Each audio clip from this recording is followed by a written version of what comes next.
Ana hitung rumah sing wengi teku ayu puto ing lara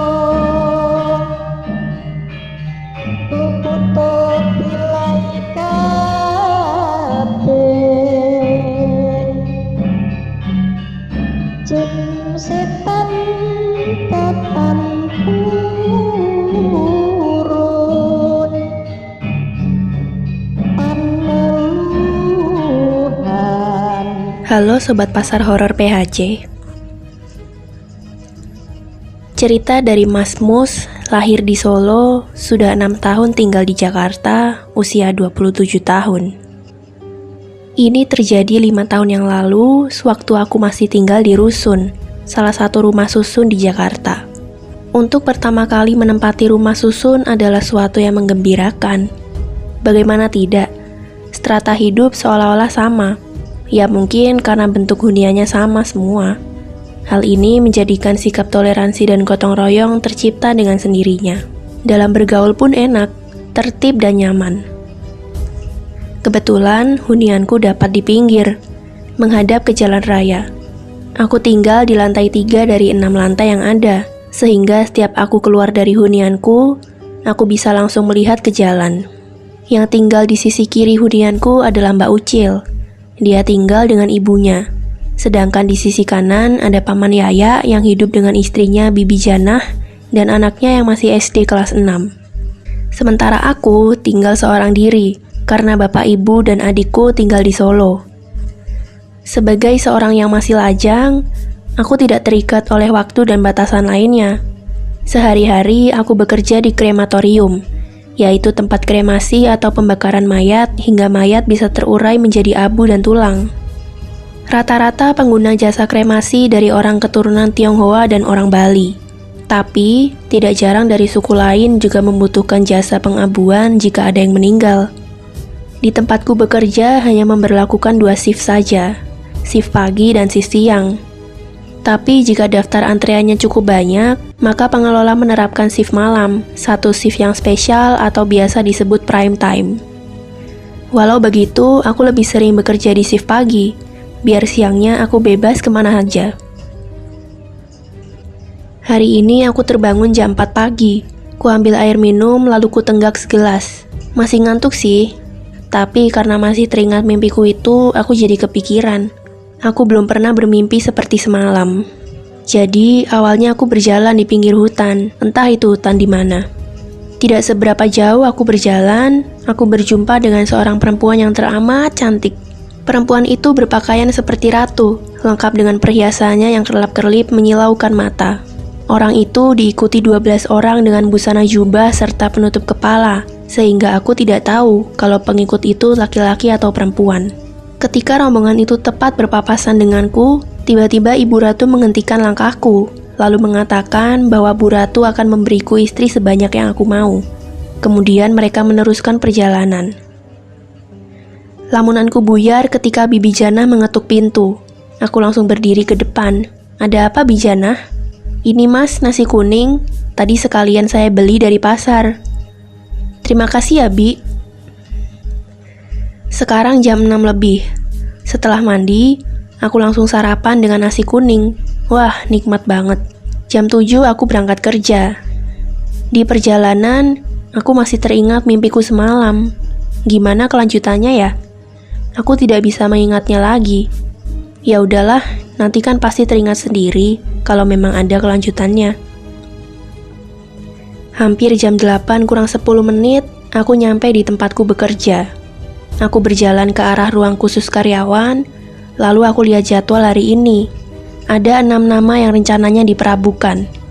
Akhirnya aku menuju ke ruang 1 sambil menunggu jenazah datang. Beberapa pihak keluarga sudah ada di ruang itu. Ada yang membawa bunga dari kertas, ada yang membawa foto dengan figurannya, pokoknya macam-macam.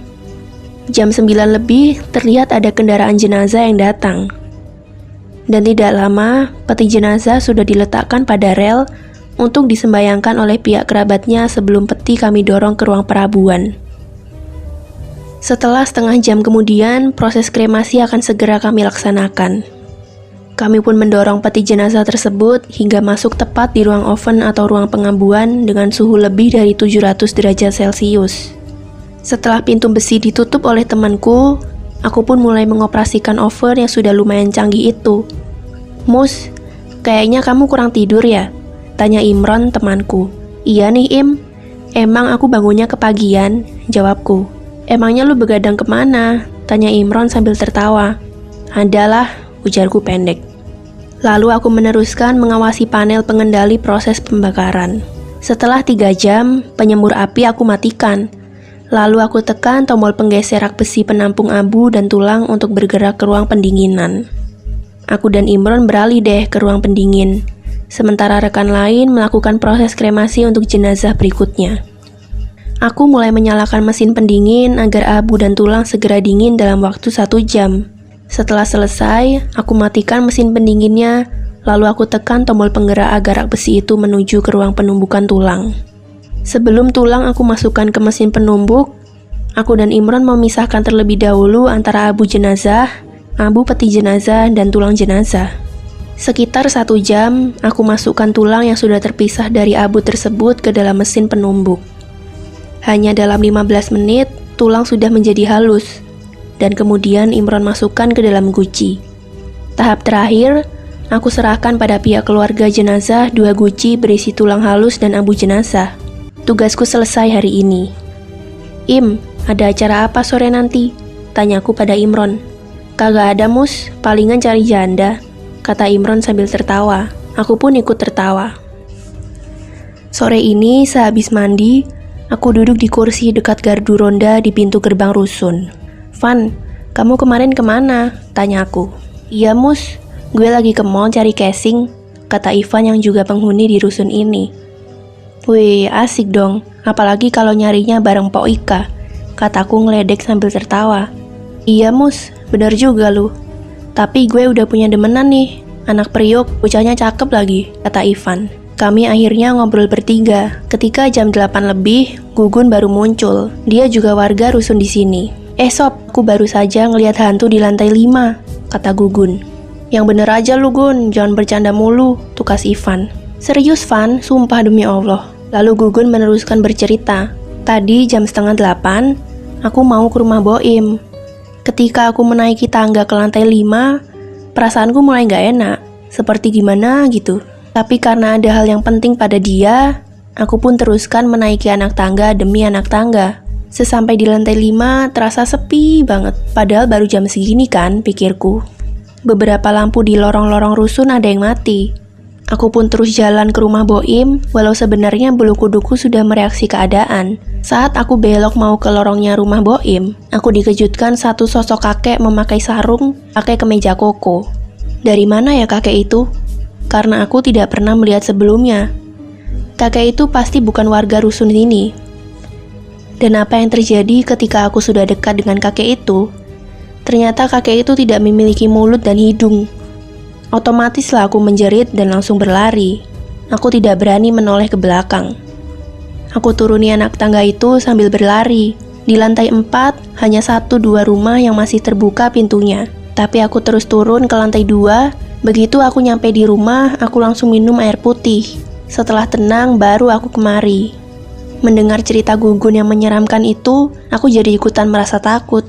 "Aduh, gue ntar pulangnya gimana anjir? Mana lantai 6 lagi?" ucap Ivan sambil terlihat wajahnya pucat. "Tenang Van, kan ada Pak Yudi. Biar dia yang mengantar kamu sampai ke lantai 6. Beres kan?" kataku. Dan tidak salah. Jam 9 kurang sedikit, Pak Yudi, penjaga rusun di sini, terlihat jalan kemari. Singkat kata, sekitar jam 10, kami bertiga berniat pulang. Dan sudah tentu, Ivan pun minta tolong Pak Yudi untuk menemani sampai ke lantai 6. Pagi sekitar jam 6, aku dibangunin Pok Ika, warga rusun sini. "Bangun mas, bangun. Mas." Aku yang terbangun dengan tiba-tiba ini jadi terkejut. Aku langsung duduk, aku bingung, aku di mana ini? "Kamu ada di depan kamarku mas," kata Ika. Sambil aku mengucek mata, aku berdiri dan jalan pulang. Sambil jalan, aku mikir, kenapa aku bisa tidur di sana? Siapa yang mengangkatku dan memindahkan tubuhku ke lantai 5? Kataku dalam hati. Ya udahlah, aku mending mandi lalu berangkat kerja. Sorenya sekitar jam 5, ku parkir motorku di halaman rusun. Lalu aku menuju ke hunianku. Tumben baru pulang jam segini Mas Mus? Tanya Mbak Ucil. Iya nih, tadi sempat mampir ke bengkel motor. Biasa, servis bulanan Mbak Ucil, jawabku. Mau pergi kemana Mbak? Kok sore ini kelihatan cantik banget sih? Enggak lah Mas, paling ke bawah doang, balas Mbak Ucil sambil tertawa. Akhirnya aku pun mandi dan sekalian maghriban. Sekitar jam 6 lebih, aku kunci rumahku, mau ke gardu bawah aja. Mau kemana Dek Mus? Tanya Paman Yaya. Nggak kemana-mana Om, cuma ke bawah aja, biasa cari angin. Lalu aku pun menuruni lantai demi lantai sampai ke gardu depan. Aku duduk sambil menghisap rokokku yang tinggal setengah. Rokok Pak Yudi, kataku. Oh iya Mas, sautnya sambil mengambil satu rokok. Tumben Pak Yudi sudah datang jam segini. Iya Mas, gantian sama Pak Badrun, dia kan masuk malam, kata Pak Yudi menjelaskan sambil meminum kopinya di meja gardu. Oh iya, omong-omong Mas Mus tidak pernah lihat hantu gitu di tempat kerjanya? Tanya Pak Yudi. Gak pernah kok Pak, tapi ada satu kejadian yang membuat aku syok saat di awal kerja dulu. Jadi, waktu itu ada jadwal pengabuan jenazah jam 9 pagi. Nah, dalam proses pengovenan itu, tiba-tiba dari balik jendela kontrol, aku lihat mayatnya bangkit duduk dan tidak lama terbaring sendiri. Jujur pada waktu itu aku takutnya bukan main Pak, dan pengen berhenti kerja pada saat itu juga. Tapi untungnya ada teman seniorku yang menjelaskan bahwa dalam proses pembakaran, otot-otot jenazah pasti menyusut dan mengering.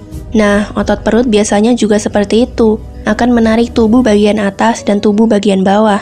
Maka pada saat mengerut itulah, tubuh atas jadi tertarik sampai posisi duduk, dan ketika otot perut sudah kering dan putus, jenazah akan jatuh ke belakang kembali. Maka seringnya itu jadi rumor, bahwa seolah-olah mayat bisa seperti hidup kembali. Oh, gitu ya Mas, ucap Pak Yudi yang terlihat keheranan. Tidak terasa, jam sudah menunjukkan pukul 8 lebih 35 menit. Sementara teman-teman lagi kemana aja ya? Pikirku dalam hati. Tidak lama kemudian, Gugun datang ke gardu bareng Mas Boim. Mus, ada info lowongan kerjaan nggak? Tanya Gugun. Belum ada nih Gun. Tapi kalau kamu mau, di tempat kerjaku ada lowongan, bagian angkat peti dari rumah duka ke kendaraan, dan dari kendaraan ke tempat krematorium, jawabku. Alhamdulillah, apa aja syaratnya Mus? Mending kamu ke tempat kerjaku dulu, biar dijelasin langsung oleh pimpinan bagian transportasi Gun, kataku. Oh, oke. Besok aku kesana Mus, makasih ya. Oke, sama-sama Gun. Dan kami pun ngobrol sampai Pak Badrun yang giliran jaga malam datang. Tidak lama kemudian, aku duluan pamit ke mereka karena sudah jam 10 malam. Begitu sampai rumah, aku langsung rebahkan tubuhku di kasurku, ngantuk berat rasanya. Pagi ini aku terbangun jam 5:30, dan tentunya tidak terbangun di depan pintu rumah orang. Setelah ini dan itu, aku pun berangkat kerja. Sesampai di kantor, seperti biasa ada kremasi jenazah jam 9. Aku pun mengontrol semua tempat yang berhubungan dengan proses kremasi. Kira-kira jam 8:30, kulihat Gugun nanya rekan kerja bagian pendaftaran. Lalu tidak lama dia diantarkan untuk menemuiku. Iya Gun, sekarang aja aku antar kamu bertemu pimpinan bagian transportasi, karena jam 9 aku sudah sibuk mengurus jenazah.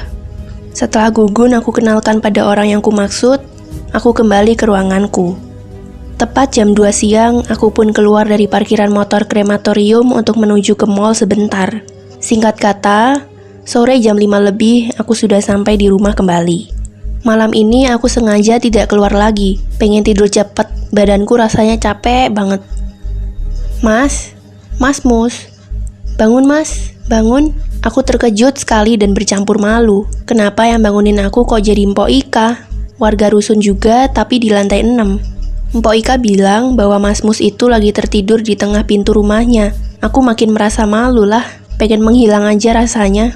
Dengan muka yang agak merah, aku pun bilang maaf kemudian pamit. Sesampai di rumah, kulihat jam, ternyata jam 5 pagi. Berarti ini kedua kalinya aku tiba-tiba bisa tidur pindah tempat sendiri. Aku bingung sekali, masa iya ada demit yang mindahin aku saat tidur? Sebab jika orang, jelas gak mungkin. Kan pintu rumah selalu aku kunci setiap aku tidur. Saat di tempat kerja, ada temanku yang lagi kesurupan saat bekerja, padahal dia bagian humas.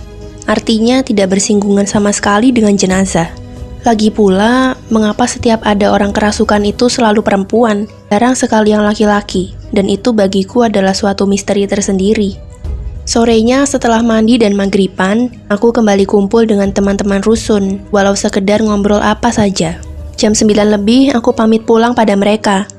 Dan hal yang aneh dan memalukan terjadi kembali. Pagi-pagi aku dibangunin orang. Kalau kemarin Po Ika, pagi ini yang bangunin aku adalah Mbak Titin atau biasa dipanggil Entin. Sambil masih ngantuk, Entin bilang kalau dia menemukan Mas Mus lagi tidur di lantai sambil ngalangin pintu rumahnya. Aduh, maaf ya Mbak Tin, aku bukan sengaja ini, sambil aku berjalan pulang. Sesampai di rumah, aku benar-benar tidak habis pikir. Kenapa aku di lantai 3 bisa pindah tidur ke lantai 6 tanpa aku sadari? Aku harus segera cari tahu ke teman-teman di tempat kerjaku. Seperti biasa, aku jam 8 kurang sudah siap di tempat kerja. Mumpung pekerjaan belum dimulai, mending aku temui dulu pimpinan bagian perabuan, yang notabene adalah pimpinanku langsung.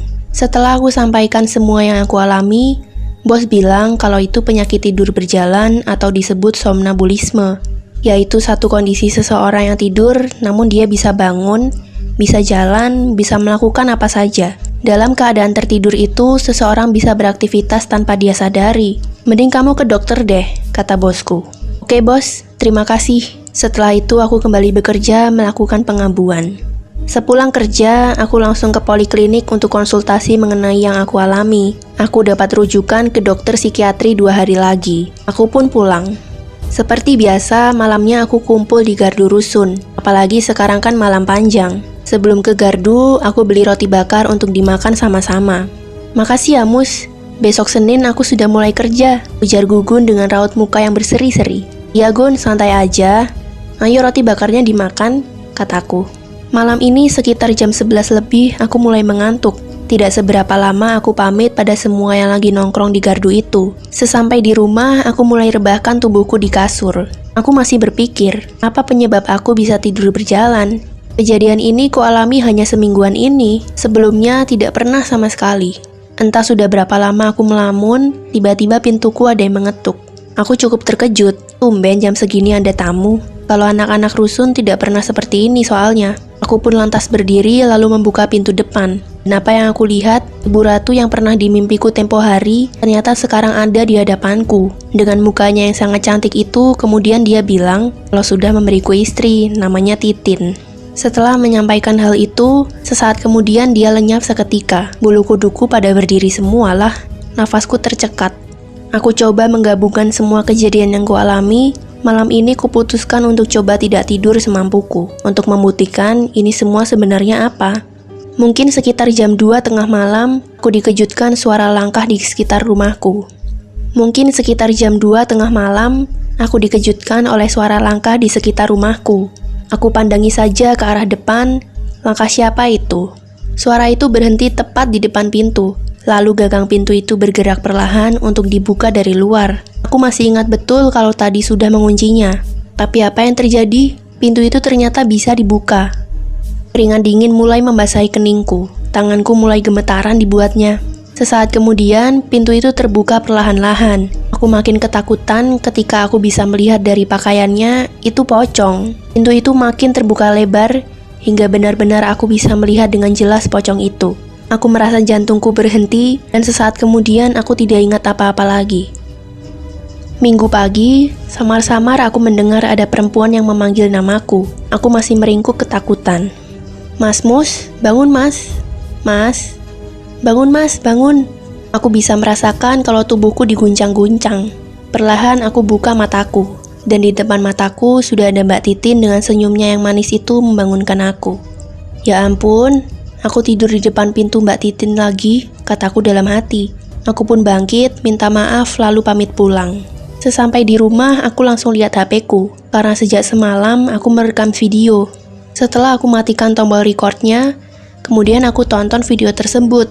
Ternyata saat pintuku semalam dibuka dari luar, aku sudah tertidur dan yang membuka itu bukan pocong. tapi dua sosok berjubah dengan penutup kepala menggendongku, lalu dibawa pergi ke arah tangga ke lantai atas. Selanjutnya, kameraku tidak menjangkau kemana aku dibawa pergi. Oh, jadi ini bukan aku tidur berjalan, tapi memang ada yang menggendongnya, dan mungkin membawanya sampai ke rumah Mbak Titin. Aku terus masih merenungkan kejadian yang kualami semalam. Aku sempat bergidik kalau ingat itu semua. Lamunanku buyar tatkala pintu rumahku diketuk dari luar. Mas Mus. Itu suara Bijana. Aku bergegas ke depan. Ini mas, ada kolak pisang, enak kok, kata Bijana. Makasih banyak Bi, repot-repot, aku jadi gak enak nih Bi. Gak apa-apa mas, katanya menimpali lagi. Lalu aku bawa masuk kolak pisang itu. Sorenya aku pergi untuk membeli brownies coklat. Aku membeli untuk Bijah, Mbak Tin, dan Po Ika. Setelah sampai kembali ke rusun, aku berikan pada Bijana, lalu ke rumah Po Ika, dan yang terakhir ku berikan pada Mbak Tin. Mbak, ini ada sedikit brownies, mudah-mudahan Mbak doyan, kataku pada Mbak Tin. Silakan duduk Mas Mus, tumben-tumbenan nih pakai bawa oleh-oleh segala, makasih loh Mas. Setelah aku duduk di ruang tamunya, dia pun masuk ke dalam. Aku kembali mengingat kejadian semalam, berarti aku besok Senin tidak jadi ke dokter deh. Tiba-tiba Mbak Titin keluar dari dalam sambil membawa 2 cangkir teh hangat dan brownies yang sudah ditaruh di piring. Ayo mas, diminum mumpung masih hangat. Iya mbak, makasih, sautku sambil aku langsung minum teh itu. Panggil aja Titin mas, gak usah pakai mbak segala, ucapnya Mbak Tin. Entah keberanian dari mana, tiba-tiba aku mengatakan pada Mbak Tin bahwa aku mau menikahi dia. Mukanya tampak memerah, sambil agak menunduk. Dia hanya menganggukkan kepala tanpa satu pun kata terucap. Hatiku pun terasa berbunga-bunga. Terasa aku berjalan berdua di taman nan indah yang bertaburkan kilauan sinar bulan purnama. Kok ngelamun mas? Kata Mbak Tin membuyarkan lamunanku. Iya mbak. Aku lagi membayangkan indahnya dunia ini jika kita lagi berduaan, bergandengan tangan menuju puncak capaian kehidupan. Mbak Titin pun tertawa dan bilang kalau Mas Mus itu dikit-dikit puitis. Sejak ku katakan niatku untuk menikahi Mbak Titin, kejadian tidur bisa pindah tempat tanpa ku sadari itu tidak terulang lagi sampai berjalan sekitar 2 bulan. Ya memang benar, satu peristiwa yang amat memalukan bagiku. Bagaimana tidak, mendadak aku tidur di depan rumah seorang perempuan lajang. Bagaimana kata orang? Kalau mengingat omongan Ibu Ratu di dalam mimpi tempo hari, akan memberi aku istri berapapun yang aku mau. Benar juga sih, ada Mbak Ucil, ada Mbok Ika, ada Mbak Titin, dan beberapa lagi. Semuanya cantik dan menarik. Tapi aku tidak mungkinlah memenuhi kata-kata Ibu Ratu. Aku harus mempunyai istri satu saja, dan pilihanku jatuh pada Mbak Titin. Waktu bergulir sekitar 6 bulan. Aku pun berniat melamar Mbak Titin dalam waktu dekat ini. Setidaknya tunangan terlebih dahulu. Pagi ini aku mencoba mengingat-ingat mimpiku semalam. Aku bermimpi berjumpa kembali dengan Bu Ratu. Dia bilang kalau memang sudah ketetapan beristri satu, jangan coba-coba berubah pikiran. Aku jadi tertegun pada Ibu Ratu. Kenapa dia selalu menjagaku? Jangan-jangan sosok itu sebenarnya masih nenek buyutku di masa lampau. Hari ini aku ambil cuti untuk membeli semua keperluan lamaranku. Aku dan Entin pergi berdua membelah kota untuk mencari apa-apa yang akan kubeli. Singkat kata, akhirnya kami pun menikah. Kami hidup dengan bahagia. Di usiaku ke-27 ini, kami sudah punya momongan 2 anak yang lucu-lucu. Kami sekarang tinggal di perumahan. Tapi jika ada waktu senggang, kami sempatkan mampir ke rusun untuk bersilaturahmi pada semua warga yang kami berdua kenal. Demikian pengalaman pribadiku ini agar mungkin bermanfaat bagi sesama. See you soon, stay tune di Pasar Horor PHC, channelnya para pemberani. Bye!